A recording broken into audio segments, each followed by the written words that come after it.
ইসির সঙ্গে বৈঠক শেষে জামায়াত, পূর্ণাঙ্গ সংস্কার ছাড়া কোনো নির্বাচন নয়, সম্পূর্ণ সংস্কার শেষে নির্বাচন চায় জামায়াত ইসলামী বাংলাদেশ। দলের সেক্রেটারি জেনারেল মিয়া গোলাম ফরওয়ারের নেতৃত্বে 6 সদস্যের একটি প্রতিনিধি দল বৃহস্পতিবার নির্বাচন কমিশনের সঙ্গে সাক্ষাৎ শেষে সাংবাদিকদের এই তথ্য জানান তিনি। জামায়াতের সেক্রেটারি জেনারেল বলেন, জনগণের আকাঙ্ক্ষা অনুযায়ী আগে স্থানীয় নির্বাচন চাই, এরপর জাতীয় সংসদ নির্বাচন অনুষ্ঠিত হবে। তিনি বলেন, নির্বাচনকে আবাদ, সুষ্ঠু ও নিরপেক্ষ করতে হলে অবশ্যই সংস্কার করা প্রয়োজন। সংস্কার ছাড়া কোনো নির্বাচন নয়। No election without reform. বৈঠকে জামাত ইসলামের পক্ষ থেকে 30টি দাবি ইসির কাছে দাখিল করা হয়। নির্বাচন কমিশন আগামী ডিসেম্বরকে ধরেই নির্বাচনের প্রস্তুতি নিচ্ছে।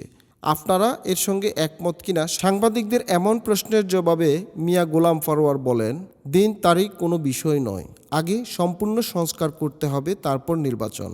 বৈঠকে নির্বাচন কমিশনের পক্ষে নেতৃত্ব দেন প্রধান নির্বাচন কমিশনার এম নাসির উদ্দিন সহ অন্যান্য কমিশনার বৃন্দ। এ সময় জামাতের পক্ষে আরও উপস্থিত ছিলেন হামিদুর রহমান আজাদ, মতিউর রহমান আকন, অ্যাডভোকেট জসিম উদ্দিন সরকার, অ্যাডভোকেট কামাল উদ্দিন ও অ্যাডভোকেট ইউসুফ আলী। প্রিয় দর্শক, এই ছিল এখনকার প্রতিবেদন। নিত্য নতুন সংবাদ পেতে আমাদের চ্যানেলটি সাবস্ক্রাইব করুন এবং ফেসবুক পেজ ফলো দিয়ে রাখুন।